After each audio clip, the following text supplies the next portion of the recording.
start. If folks filter, that's fine. If not, we have a nice casual group.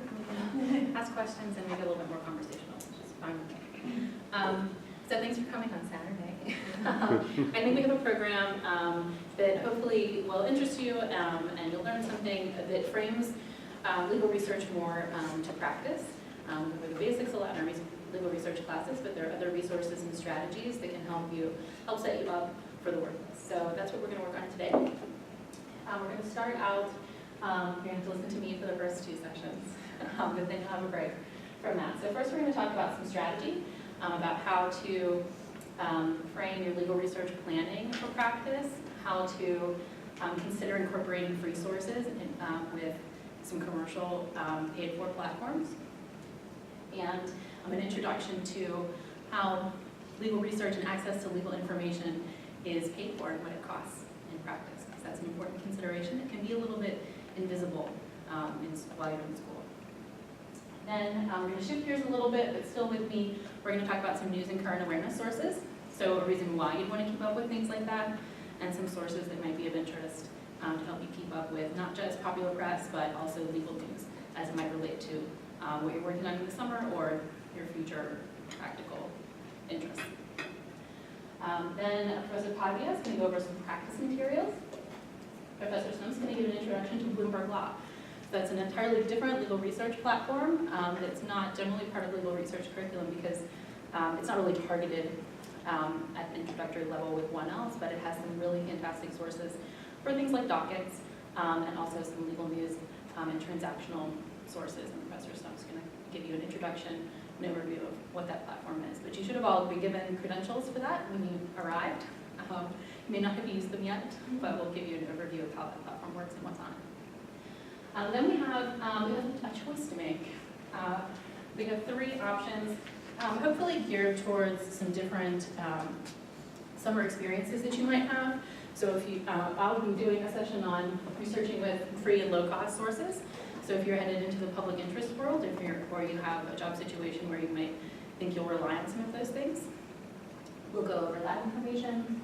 And then Professor Stump is going to go over administrative and transactional law sources. So if you're headed to any type of government work or anywhere where you work with administrative materials or regulations, that might be for you.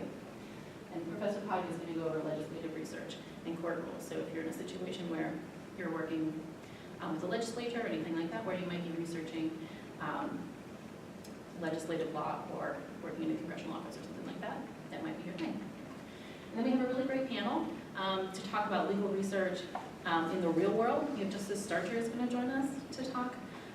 We have Kevin Gillen, is a clerk. Let me get this down right.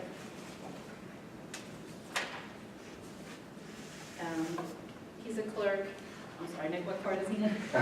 So circuit court clerk, if I can, the 16th circuit maybe? 16th, yeah. All right. So some practical experience from someone, how they research in the context of clerkship. And then we have Krista Ford. She's a firm librarian, so she's going to be able to talk more about how research, how attorneys research in the firm environment and what kind of services and help she provides as a librarian in the firm environment if you work in a place that has that kind of resource. Okay, so that we'll have a chat with the panelists over lunch. We ordered lunch from Panera. So we'll work up until noon before the panel arrives. Okay. All right. So that's the plan. What you're looking at on the screen now is a LibGuide, and there's nothing more than the agenda on it now, but by next Friday, we're going to populate the tabs on the side with the content from the program today, and I'll email that link around by next Friday so that you have the materials and anything we talk about for later. Okay? So, we'll get started with the first session. Each of the sessions in the first 2 hours are going to be about 25 minutes. We might have room for a 5-minute break here and there. All right. So, to start, when we're talking about cost-effective and efficient research, I want to focus on a couple different things. Some of them I've mentioned as we're starting, but I want to talk about a couple strategies to help you improve how efficient you conduct your research and how efficiently.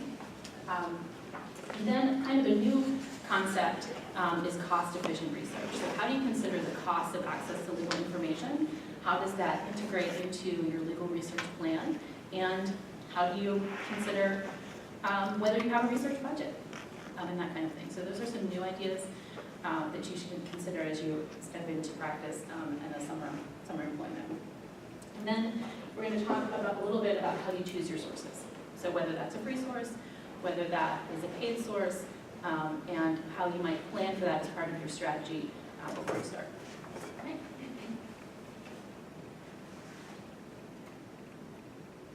All right. Some of this is familiar.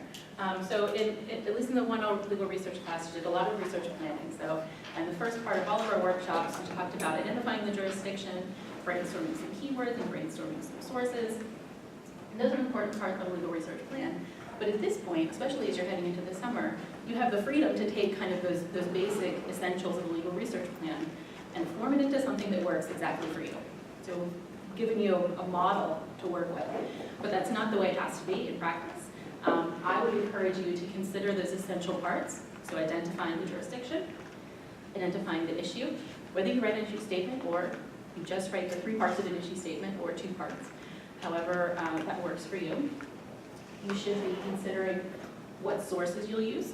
Are they free or are they paid for? Brainstorm some keywords. And then I think it's helpful also to write out those search statements before you plug them in. We'll talk about the consequences of being prepared for your research before you start using a commercial platform like Westlaw or Lexis in practice. Okay, so coming up with a legal research plan, writing it out, but making it your own. You've worked with a model before, but that's not set in stone. So you want to take those components and make it something that works for you, make it work for your project. I think it's helpful in practice to kind of design your own project intake sheet, if you will. So write up the parts of the research plan that you think are most helpful to you in the form that you think is helpful to you. Have it on hand when you meet with your supervisor. Make your notes. Work it up before you dive into your project. Then not only have you organized your thoughts for your project ahead of time, you have something that you can pass off to someone if you need to. And you understand the basic components of a legal research plan in the case that something is being handed off to you. So understanding the bits and pieces of the plan can help you be a part of a legal research project that's not solely in your hands. Sometimes you're going to receive a project that at some point has been worked on by someone else, and you might be in a position where you hand it off to someone else. And for that, you have to be very organized. It's also a reflection of how you communicate with your supervisor. So making sure you understand the issue, that you understand the jurisdiction, that you understand your due date, being able to communicate, this is the issue I'm researching, this is the due date, and communicating that back to your supervisor not only clarifies the task ahead of you, but also tells your supervisor, I know what the task set before me is meant to be. Okay? So some strategic things to think about. We're going to get into employer subscription next. And the last bit before I hit the next slide, plan your time accordingly. I'm going to say it several times. Time is money in the real world. So the consequences of researching the wrong issue for several hours are different than they are in school. It's very frustrating to lose hours researching the wrong issue in school, but in the workplace, that's time that your employer could have you working on something else. And that could have more real-world consequences than we're used to dealing with. You'll also be juggling more than one case, more than one research project at a time. So you have to be able to plan your time accordingly, make that a part of your research plan, and consider how you balance it with your other work. Okay? So, how do we access legal information? There are rules.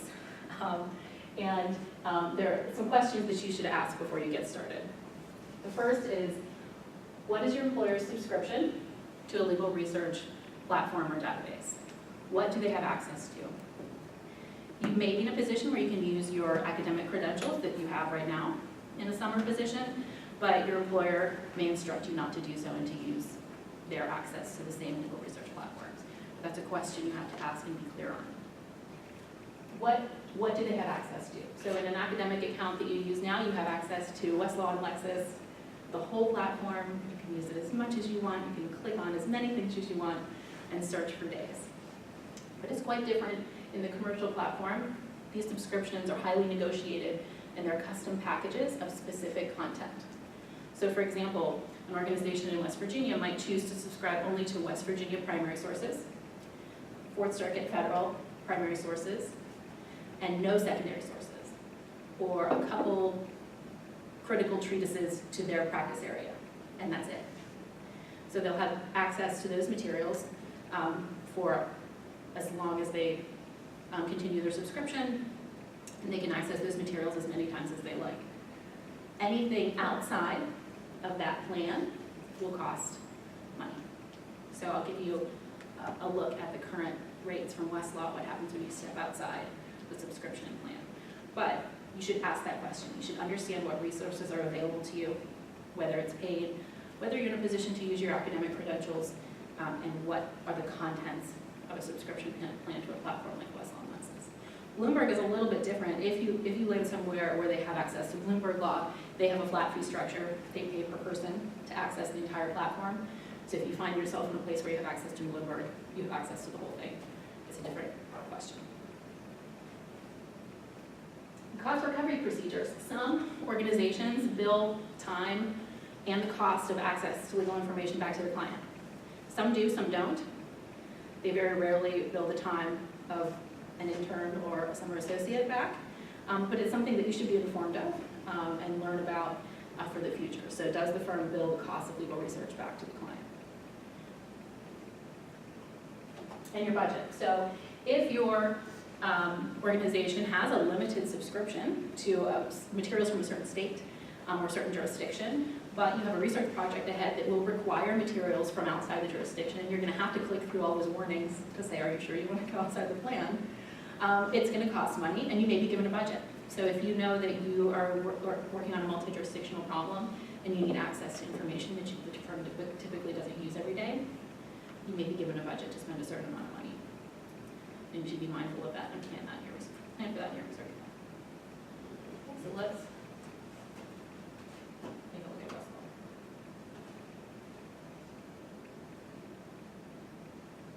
Zoom in a little bit. Okay. So you can access what's in a plan as much as you want all the time. But if, for example, you have a research problem in West Virginia, you're running a search for cases, and you see a case from Maryland that based on the head notes looks spot on. You think it could be great persuasive authority. If you click on it, and you click, there will be a warning that says, are you sure you want to do this? If you make it past those warnings, you're going to pay $36 on Westlaw to see that case. Okay? So it's not a little bit of money. It's not $1 here or there. It's significant. And for secondary sources, it's steeper. So if there's, in your searches, if your plan does not include law journals, or if it's a secondary source, or if it's law journals but not that particular set of law journals, and there's a law review article that you think is perfect, you're going to pay $102 to read it. So you have to be really careful about what you click through. It's not insignificant to say, oh, just this one thing, I'll click through and I'll do it. You should absolutely have permission if you ever run into a warning that you're moving outside the plan. Because there are tons of stories about summer associates racking up a while in Westlaw bill. Librarians hear about them all the time. We have colleagues in firms that tell those stories, but don't be one of those stories. It's easy to do. It's easy to just get a little click happy and keep going. But be careful and be mindful of it. I don't show you this to scare you, warn you, but there are warnings. It's going to be harder than just click, but I want you to keep that in mind, that these prices are pretty steep. Okay. You'll see a couple different plans. I mentioned that these plans are highly negotiated and they're very, very customized, and that's true. Every firm is going to pay something different for a different set of content. I think they've mostly fallen out of favor, but plans used to be timed, so you'd be charged by the time you're using it. When I was in practice, my firm subscribed to Lexis, and there was a little timer in the top right corner. They clicked through, and then it was an hourly or a per minute rate. I think those plans have fallen out of favor. I think there are still some of them. You can see on this chart the hourly or the per minute rate is in the far left column. So I think those plans are still out there, but I think they've mostly fallen out of favor. At this point, you're moving to a transactional plan where you can access everything in your plan as much as you want, take as much time as you want, but the minute you click through to view a document outside your plan is the minute you're charged.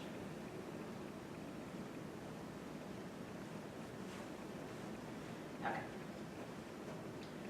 Any questions?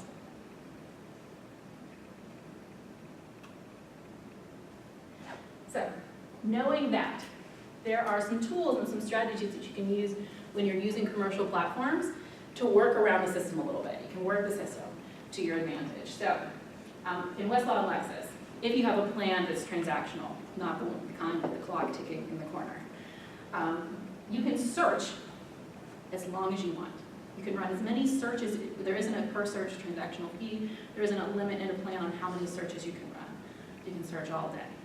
Time is money though, so don't search all day. If you be smart about your searching, you can use the pre-search filters. So you can select and narrow the databases that you search. You can use all the post-search filters.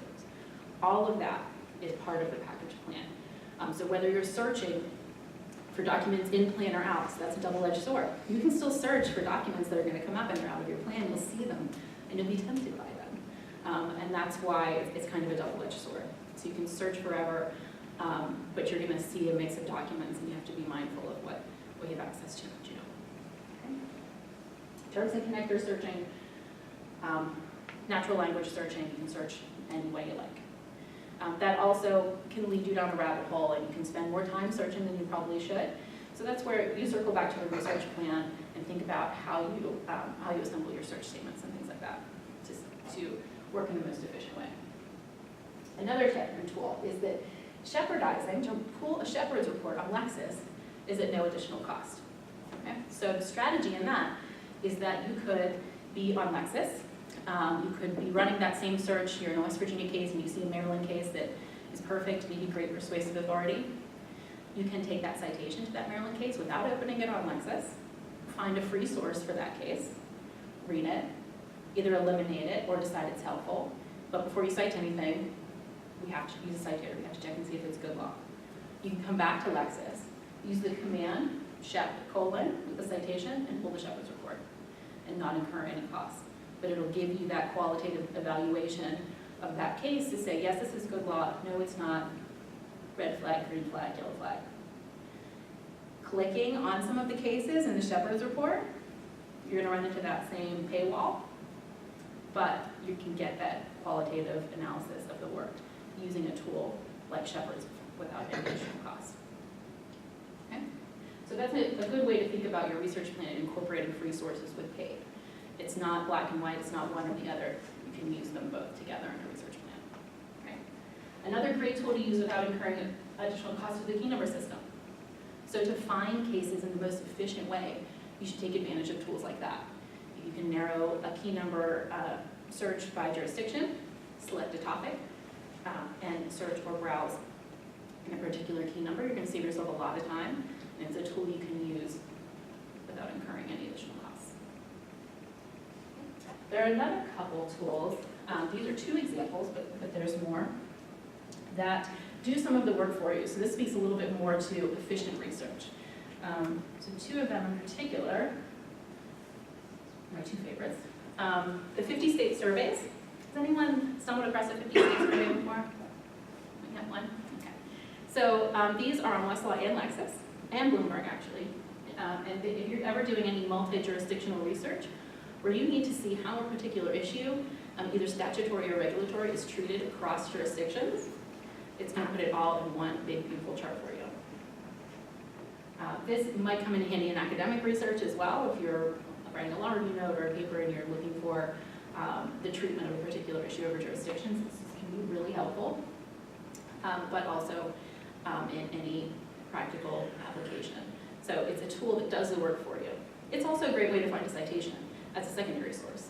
If you're looking for, or just hunting a citation and you're having a really hard time navigating or searching the statutory code, you could try a 50-state survey and it's going to get you the link to the statute relevant to that issue. I think this example is broker commissions and real estate transactions.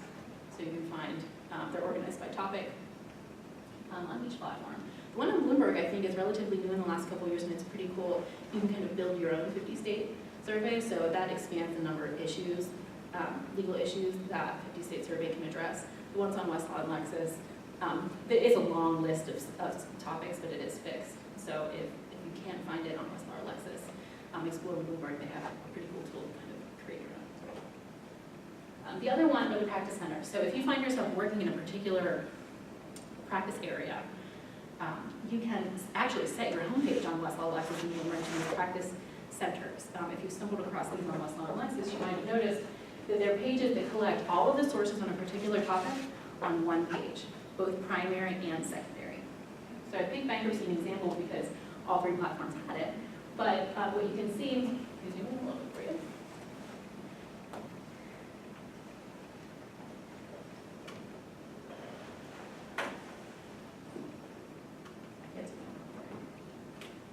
But what you can see in the top, primary sources, cases, statutes, regulations, secondary sources, and then actually some news as well. So it could be a good reason to make this your homepage when you log in, because you can also catch up with the news that's out for the day. Okay? So practice centers, the selection for how many practice centers each platform has is a mix. Bloomberg has the fewest, I think. Westlaw and Lexis are pretty comparable. But check it out and see if it's an area you're working in. It can be a really helpful resource to not have to hunt for those same 4 things you use all the time. You can customize the homepage, or at the very least, you can see all the sources. If you're starting a new issue, it's the first time you've ever done anything in bankruptcy, start here.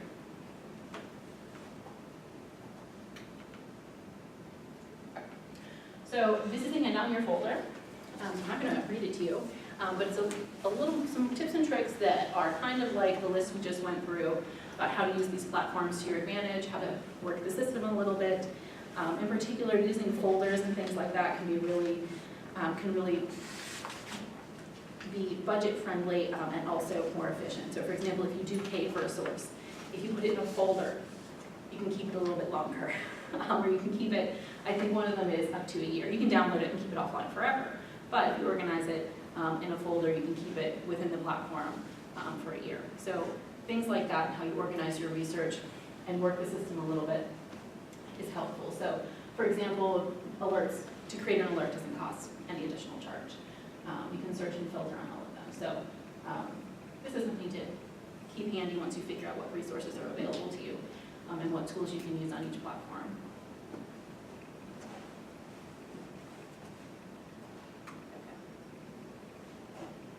So what about this summer? This is also in your folder. Bloomberg and Lexis are the same. You can use your academic credentials. Unlimited, no limit on time, no limit on content, same login.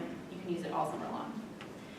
You should first ask the question of your employer what they'd like you to use, but if they have no preference or if they say you can use your academic credentials, Bloomberg and Lexis are open and available to you. Westlaw is pretty stingy by contrast. You have to register your password for summer access. So for it to keep working with full access to the platform the way you have now, you have to register. This isn't, I checked this week and it's not up yet, but I can put that information in the LibGuide when it comes available. For Westlaw, you have to register your password, and they say that you can only use it for if you're working in an academic setting, if you're taking summer classes, if you're working in a nonprofit or an unpaid internship, or government, I think. They have a long list of things that, or circumstances under which you can use your credentials over the summer, but it is limited. Lexis and Bloomberg, anything goes. Okay? The other thing that's available to you over the summer is anything we have in the library. So you have remote access to things like High Online, the ProQuest sources that you used in your one-off class. All of that's available over the summer. You have to follow the links from the library webpage. We can make sure that that information is in the LibGuide too. You have remote access to those things, so no matter where you land in the summer, you should be able to use all of those. Okay? And the librarians are here. We are here all summer, and we love to hear from you this summer. So if your supervisor is a little intimidating and you have a legal research question, go ahead and call us. You shouldn't be intimidated, but we're here too. So we're happy to help with research questions and provide that kind of support over the summer. Right? But this is also helpful. Okay. Choosing your sources. So I mentioned a couple of times integrating free sources or low-cost sources into your research plan along with whatever commercial paid-for sources are available to you, but there's a couple things to consider, whether it's paid or free. Knowing the content. So what is in the database that you're searching? Are you searching a database that has cases and statutes? Is it a secondary, are you searching all of secondary sources, or are you searching only law reviews and journals, or only amateur? So being mindful of what's the content of the database you've actually decided to search. The other thing, and this is very important with free sources, is the scope.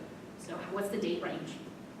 Because there are some free sources out there that are great, they're easy to use, but they only have cases from 1990 to the present. If you're hunting an issue and there's a case you have in mind that's from 1984, you're not going to find it. So don't spend time looking, check the scope first. Okay, and the last thing is free does not equal cost effective. Okay, if you spend an hour poring over a free source, because they do miss some of the search features that we're used to using, and it's something you could have done in a few minutes in a paid source, consider whether that's the best use of your time.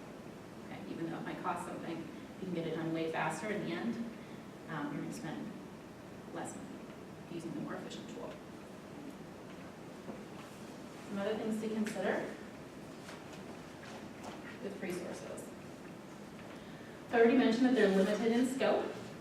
They sometimes have shorter time frames for the materials that are contained in the database.